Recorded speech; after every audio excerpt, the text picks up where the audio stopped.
My name is Jessica. I am a biomedical engineer at a company called IOTA Biosciences. We're a medical device company, currently working towards FDA approval for our devices. So nothing on the market yet, but hopefully in the next couple of years.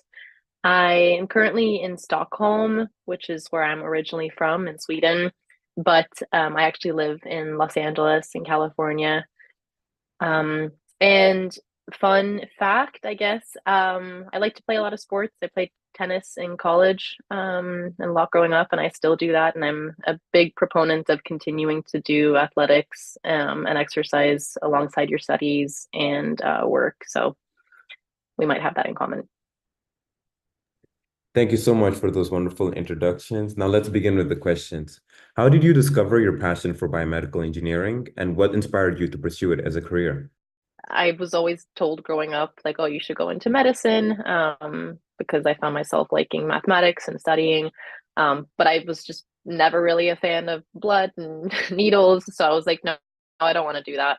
So I focused a lot on the maths and the engineering side and didn't even really learn about biomedical engineering until halfway through my undergraduate degree. I was studying electrical engineering and went to a seminar where they showed us a video of a man who had I amputated both of his arms and got a like mind controlled prosthetic limb like connected to his shoulder, and he was able to do things like order things from a vending machine and drink a drink by himself, like very basic things that a lot of us take for granted.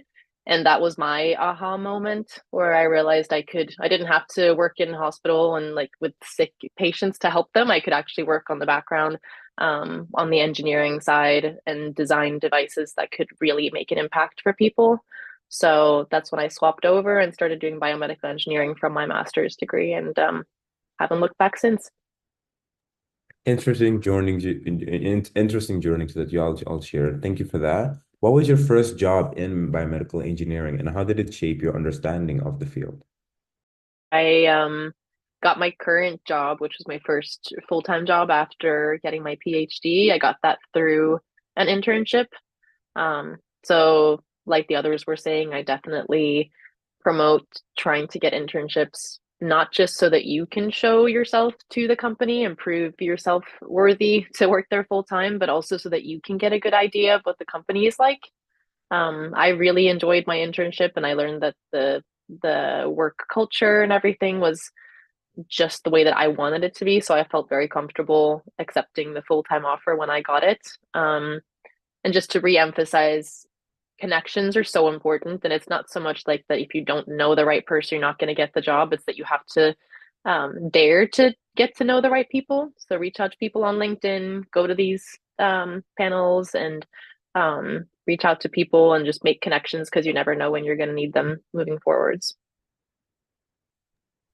So thank you so much for that. Can you share a project you worked on that made a significant impact on your healthcare or patient outcome?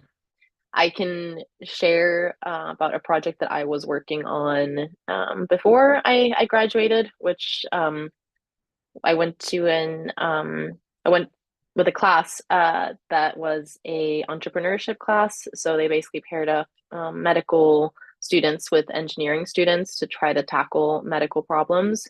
And from my end, like we ended up making a startup out of it, like nothing that really went anywhere. But if you get the chance to do something like that, I would really recommend doing it, because I learned a lot about what it's like to start a medical company.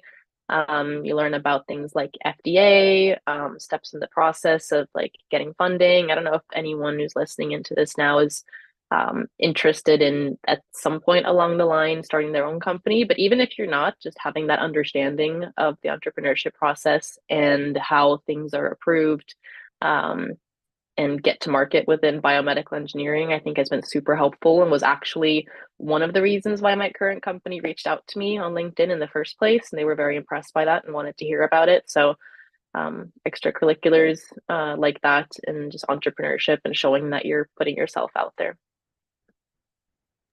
It has been mentioned that the biomedical engineering field can be very monotonous and repetitive. So, how do you guys stay creative and innovative in a field that combines science, technology, and medicine? Or is that not the case? Do you not to see much creativity? What's your take on that?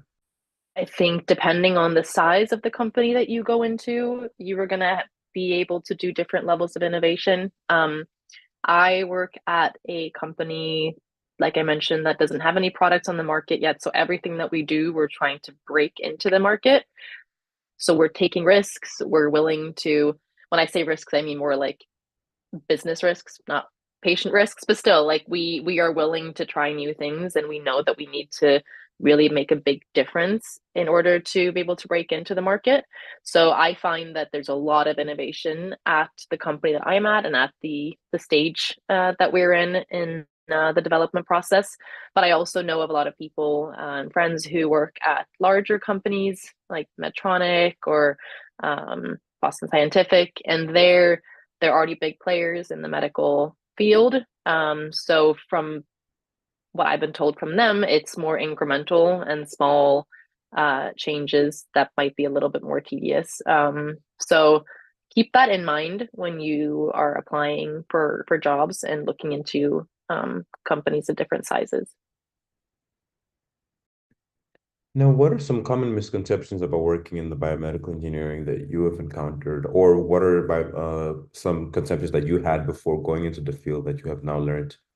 Biomedical engineering is very broad, um, and there are a lot of different things that you can do. And yeah, just keep your mind open. I also started off within prosthetics, and now I'm doing implantable medical devices, and you can apply your skill set on a lot of the different areas of biomedical engineering. Now, how has the field of biomedical engineering changed since you started, and where do you see it going in the future? If you can share some about that. I feel like I haven't been in the field for long enough. I just got my PhD a little bit less than 2 years ago to really talk about a difference. I agree that I think AI is going to be coming in a bit more. So we'll see how that happens. But maybe if I'm on the panel again in a couple of years, I can give a better answer to this question. Now, what skills or qualities do you think are essential for success in biomedical engineering beyond technical knowledge or any soft skills that you think are important? Listening to people's inputs, and just not letting it hurt your ego. Always be welcome to be learning new things. Something that I think has been important at my job is also being able to own up to mistakes that you make. I think it's less so about making mistakes. Everyone makes mistakes, but um, there's a lot of respect for people who can stand up and say, "Yeah, that was on me. I'll work on doing it better next time." And it creates a very open environment for people to dare do that. I also think, especially if you're in a role like I am, where you're working remotely for the most part, make sure that you're socializing with your coworkers. Dare to speak up in meetings as well, even if you're one of the like newer employees, for example. You're there because your colleagues and your managers value your opinion. And like Jose said as well, like not all ideas are great ideas, but if you don't bring them up, then they might never come to life. So being positive, being welcoming for input, wanting to be helpful, socializing with people at your company, at other companies, and yeah, that'll take you far. Now, how do you balance technical and ethical challenges that come along with designing medical devices or technology? Could you share some on that? Hopefully you're in a position where you're not responsible for making sure that the ethical and the technical things are being balanced.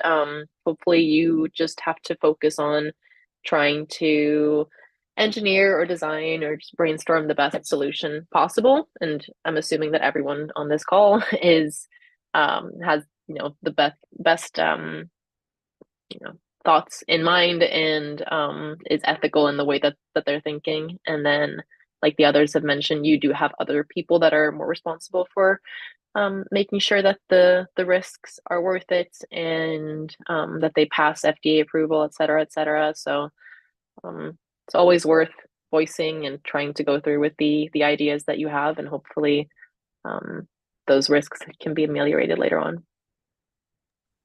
What advice would you give for choosing the right college program or internship opportunities in biomedical engineering? Do you believe it's a straight narrow path, or like do you believe it's flexible in terms of like how you can get into the field? If you're applying to go to college for a PhD within biomedical engineering, pay a lot of attention to not just the research that you want to be doing, like within the certain lab, but try to figure out what the leadership style is of that the lab leader. So like the PI as it's called, like the professor that's leading that lab. Um, some of them are very hands-on, where they're kind of hovering over you and they are very picky about exactly what you should be doing, whereas others are very hands-off and they expect you to be driving the project on your own. Um, I think it just depends on what kind of person you are, what you need. My advisor happened to be very hands off, which worked really well for me, whereas I had other friends who had a harder time in their PhD, even though they loved their research. They had a hard time meshing with their advisors. So I would recommend to look into not just research that you like, but also making sure that you're going to be in a work environment, which basically is what your PhD is. It's like 50% work doing research. So make sure that those 4 to 6 years that you'll be doing your PhD program are going to be ones that you can actually enjoy. Thank you so much for that. We're running short on time, so I'll close it off with one more question. If you could go back in time, would you do anything differently in your career, and why? And what would that be? I'm going to take a slightly different stance and just and say that I wouldn't change anything. And I think that just goes to show that I'm happy with where I ended up. And I know I've been very like lucky with that. But it's also another point that I'm trying to make is that every mistake that you make along the way or something that you maybe would have done differently, really in like an ideal world, you just got to make sure to learn from that and take that moving forwards. I think if we all had no issues whatsoever, I don't think we would be where we're at right now. So just take any challenges in the best way that you can, learn from it, try to get better moving forwards. And if nothing else, it's going to be a great answer to an interview question because they're going to ask you when something that didn't work out the way that you wanted it to, and you can always twist it in a positive way. So that's my final takeaway.